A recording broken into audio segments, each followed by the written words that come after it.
Dulu almarhum Letnan Jenderal Rais Abin pernah bilang, Pak Beni itu kalau dengan pihak Israel tinggal main telepon-teleponan saja. Dan hal ini benar adanya. Memang begitu faktanya. Legend Rais Abin ini di akhir dekade 1970-an adalah komandan pasukan darurat PBB station di Mesir. Beliau ini sering mengintercept pergerakan LBM di Israel.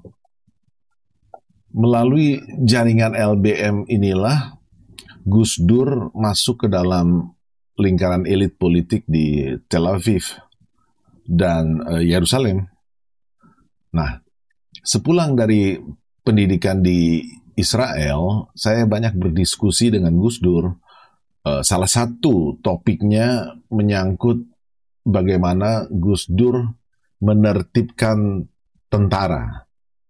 Istilah ini sering digunakan Gus Dur, menertibkan tentara. Pemikiran Gus Dur inilah yang akan saya bagikan dalam edisi AI kali ini.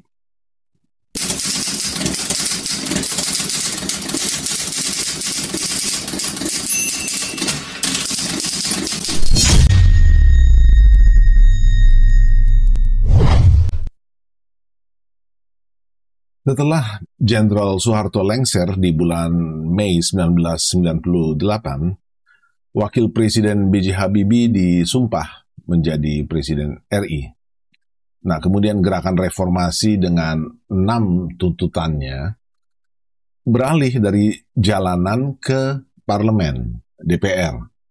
Nah, tentu saja MPR juga ya. Dan hal ini ditandai melalui apa yang disebut sebagai Deklarasi Ciganjur.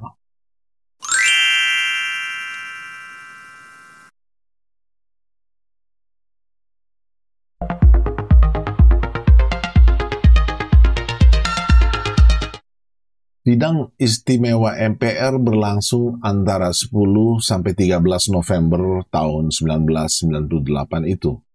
Dan SI MPR ini mendapat tekanan politik sangat kuat dari 4 tokoh reformasi yang bertemu di Ciganjur, kediaman Gus Dur, pada tanggal 10 November. Jadi pada hari pembukaan sidang istimewa itu, ada 8 butir deklarasi Ciganjur yang semuanya diakomodasi menjadi keputusan SI MPR.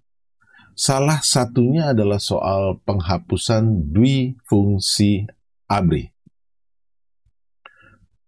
Maka sebagai konsekuensi dari keputusan SI MPR ini, Presiden Habibie di bulan September 1999 mengubah aturan pegawai negeri, merevisi Undang-Undang 1974 yang berlaku saat itu, dan revisi ini adalah Undang-Undang 43 tahun 99 tentang pegawai negeri. Hal paling penting bagi Gus Dur dari revisi UU ini tentang pegawai negeri adalah adanya pembedaan antara jabatan politik dan jabatan karir atau sipil. Nah, perbedaan antara keduanya bisa Anda baca di layar. Saya ingin menekankan intinya saja. Jabatan politik itu diperoleh melalui proses politik yang namanya pemilu, sedangkan jabatan sipil tidak. Selain itu, jabatan politik memiliki kewenangan pembuatan kebijakan. Sedangkan jabatan sipil adalah sebagai pelaksana kebijakan yang dibuat oleh pemegang jabatan politik. Nah, ini penting diperhatikan. Pemegang jabatan politik ini disebut pejabat publik atau pejabat negara. Adalah fakta sejarah bahwa sepanjang masa kepresidenannya, Gus Dur lah yang melakukan perang jihad dalam tanda kutip agar doktrin dan praktek dwi fungsi ABRI ini dihapuskan. Dan inti dari penghapusan dwi fungsi ABRI ini dalam konsepsi Gus Dur adalah prajurit TNI aktif tidak boleh menduduki jabatan politik. Kalau kita flashback, ada 3 hal penting di era Presiden Abdurrahman Wahid dalam urusan menertibkan militer ini. Yang pertama, dalam rapat pimpinan ABRI itu di bulan April tahun 2000, saat itu di bawah Panglima TNI Laksamana Widodo AS, sudah berganti dari Jenderal Wiranto. Nah, Gus Dur menginstruksikan agar disepakati untuk menghapus doktrin dan praktek dwi fungsi ABRI yang akan dimulai setelah pemilu 2004 dan diharapkan selesai pada pemilu 2009. Jadi bertahap. Kita tahu setelah pemilu 2004 tidak ada lagi yang namanya fraksi ABRI di parlemen. Yang kedua, pada bulan Juli tahun 2000, Gus Dur mengeluarkan Kepres 89 tentang kedudukan kepolisian negara RI. Nah, ini juga bagian dari penghapusan dwi fungsi ABRI, yaitu soal pemisahan antara TNI dan Polri yang pernah saya bahas dalam episode sebelumnya. Nah, tapi kita tahu dalam episode itu saya bahas bahwa de facto pemisahan TNI dan Polri sudah dilakukan de facto sejak Januari tahun 2000 itu melalui penunjukan Kapolri Rusdi Harjo langsung di bawah Presiden. Kita ingat pada saat itu Polri sempat dikeluarkan dari ABRI tapi dititipkan dulu di Dephankam, sekarang namanya Kemhan, Kementerian Pertahanan.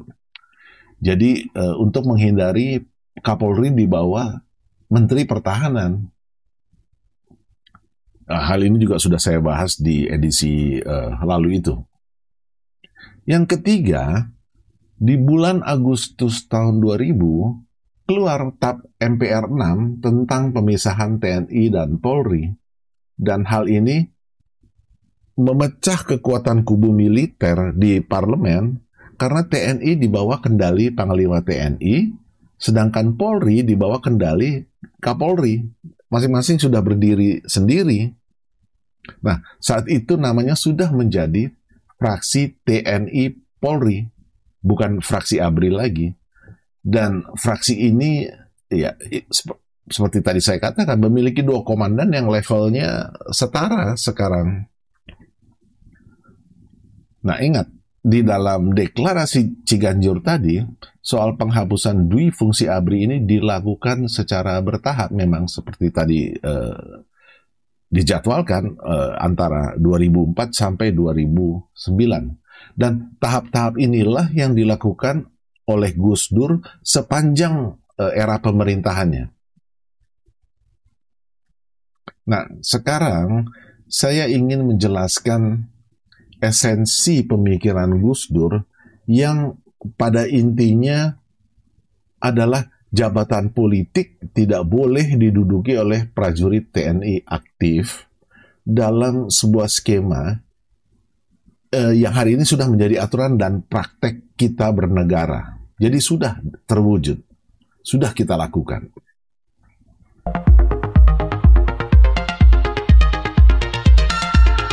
Sekarang Anda sudah paham bahwa jabatan politik itu diperoleh melalui proses politik yang namanya pemilu dan memiliki kewenangan pembuatan kebijakan. Dan jabatan inilah yang tidak boleh diduduki atau dipegang oleh prajurit TNI aktif. Nah, selanjutnya mari kita lihat slide di layar Anda. Inilah skema yang saya maksud tadi, yang menjadi inti dari gagasan Gus Dur. Pertama, Anda perhatikan bahwa dalam sistem politik kita, yang namanya pemerintahan adalah eksekutif ditambah legislatif, bukan hanya eksekutif saja. Dan pemerintahan ini outputnya tidak lain adalah yang namanya kebijakan. Entah itu undang-undang, perpres, kepres, inpres, permen, peraturan menteri, maupun perda, dan lain-lain. Tidak ada lain, hanya kebijakan dalam urusan Ipolek Sosbud Hankam untuk keperluan pembangunan bangsa dan negara. Jadi pembuatan kebijakan untuk semua urusan publik. Di level pemerintah pusat, kebijakan ini lahir dari kerjasama atau kolaborasi antara presiden plus menterinya, jadi kabinetnya, dan DPR RI. Di level daerah sama juga, kebijakan daerah lahir dari kerjasama gubernur, bupati, wali kota, dan DPRD masing-masing, tingkat 1 maupun tingkat 2. Sejauh aturan bahwa para pembuat kebijakan, baik yang di kotak hitam maupun kotak abu-abu, dijabat oleh orang sipil, ini artinya kebijakan negara ada di tangan supremasi sipil. Sebab prajurit militer aktif tidak boleh menjabat jabatan-jabatan ini. Inilah konsensus pembuatan kebijakan hasil perjuangan di era kepresidenan Gus Dur yang sampai saat ini masih berlaku. Dan konsensus pembuatan kebijakan negara ini tidak boleh diubah. Dalam skema ini tidak ada yang namanya prajurit TNI aktif bisa menjadi pejabat publik yang punya kewenangan untuk membuat kebijakan negara. Maka kekhawatiran soal kembalinya dui fungsi ABRI hanyalah fobia atau trauma masa lalu yang sama sekali tidak memiliki rasionalisasi.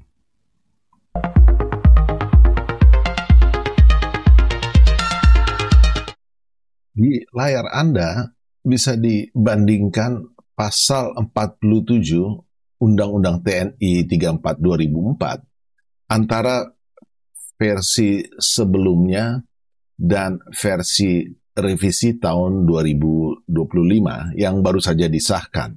Nah, silakan nanti Anda bisa pause. Yang menjadi concern orang banyak adalah soal perluasan jabatan sipil yang dapat diduduki oleh prajurit TNI aktif. Yang setelah revisi ini disahkan menjadi 14 jabatan. Nah, 14 jabatan ini terdiri dari 6 jabatan baru dan 10 jabatan yang sudah ada sebelumnya. Nah, ke-10 jabatan yang lama ini, penulisannya ada yang disatukan, seperti Kemhan dan Wantanas, yang memang berada di bawah koordinasi langsung Kemhan, di bawah Presiden sebagai Ketua Wantanas, dan tentu saja atasan Menteri Pertahanan. Lalu Setkap yang disatukan dengan Sesmilpres di bawah Setnek. Menjawab kritik bahwa perluasan jabatan ini sama saja dengan menggusur jatah para PNS karir, saya perlu menyampaikan data sebagai berikut. Kita tahu kabinet Presiden Prabowo ini memiliki 48 kementerian, artinya ada 48 orang menteri, ditambah total 59 wakil menteri. Ini sama dengan 107 jabatan yang tidak boleh dijabat oleh prajurit TNI aktif. Karena ini ada jabatan politik. Termasuk Menteri Pertahanan harus orang sipil. Letnan Jenderal TNI Purnawirawan Syafri Samsudin itu adalah orang sipil. Terkait jabatan politik karena jabatan ini memiliki kewenangan pembuatan kebijakan negara bersama lembaga legislatif terkait, dalam hal ini DPR. Dan atas prinsip supremasi sipil yang didorong oleh Gus Dur dulu, prajurit TNI aktif tidak boleh memegang jabatan ini, tidak boleh ikut dalam kebijakan pembuatan, tidak boleh ikut dalam pembuatan kebijakan negara. Sedangkan untuk jabatan-jabatan setingkat menteri yang disebut LPNK, ini kepanjangannya adalah Lembaga Pemerintahan Non-Kementerian. Terjadi pengecualian sebagai konsensus yang dihasilkan dari supremasi sipil. Proses revisi kemarin di parlemen, DPR. Itu ada 9 dari 35 LPNK yang sekarang boleh dijabat oleh prajurit TNI aktif. Nah, ini artinya hanya 25% dari total LPNK. Nah, kita tahu bahwa kementerian dan LPNK ini semuanya adalah jabatan tinggi negara yang langsung di bawah kewenangan Presiden RI yang sudah pasti orang sipil. Ini sesuai ketentuan undang-undang. Tetapi kalau kita bandingkan total keterlibatan 9 LPNK ini, atau sering disebut badan, proporsinya hanya 6% dari total jabatan tinggi negara, kementerian plus LPNK, yang langsung di bawah Presiden RI. Dan persentase ini pasti lebih kecil lagi bila dibandingkan dengan total jabatan eselon 1 dan eselon 2 yang ada, yang kebanyakan diduduki oleh PNS karir. Jadi, di mana dui fungsi ABRI-nya yang dikhawatirkan itu sebagaimana dulu dipraktekkan di era Orde Baru.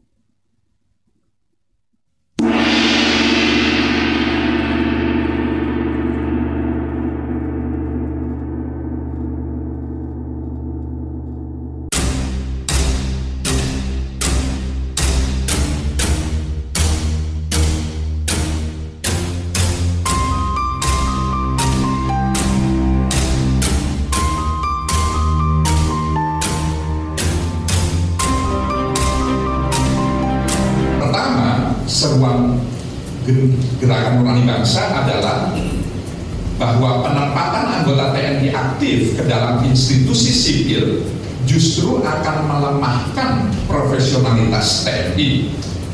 TNI menjadi tidak fokus dengan fungsi utama dan tugas pokoknya sebagai alat negara di bidang pertahanan sesuai amanat konstitusi.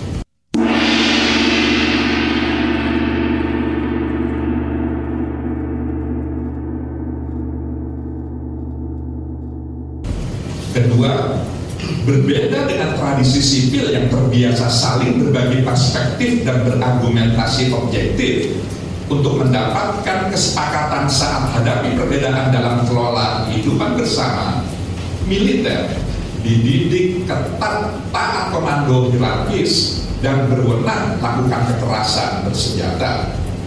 Watak khas yang positif bagi organisasi militer itu di institusi sipil justru akan membunuh demokrasi. Hal tersebut tidak hanya menghilangkan partisipasi publik, tapi juga berpotensi melanggar HAM dalam menata kehidupan bersama.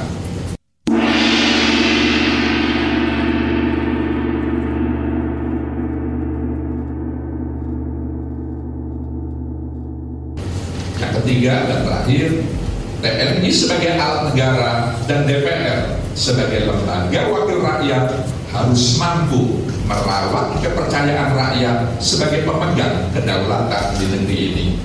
Pengingkaran terhadap kehendak reformasi berupa penegakan supremasi sipil akan membuat kedua institusi tersebut tercerabut dari rakyat. Karenanya, pemerintah dan DPR tidak boleh menyusun undang-undang yang menyimpang dari amanah Undang-Undang Dasar 1945 dan ketetapan MPR nomor 6 MPR tahun 2000 tentang pemisahan TNI dan Polri dan nomor 7 MPR tahun 2000 tentang peran TNI dan peran Polri.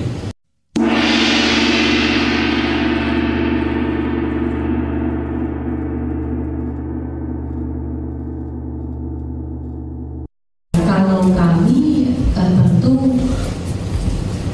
permintaannya adalah dibatalkan, bukan ditunda. Dibatalkan karena tidak ada urgensinya.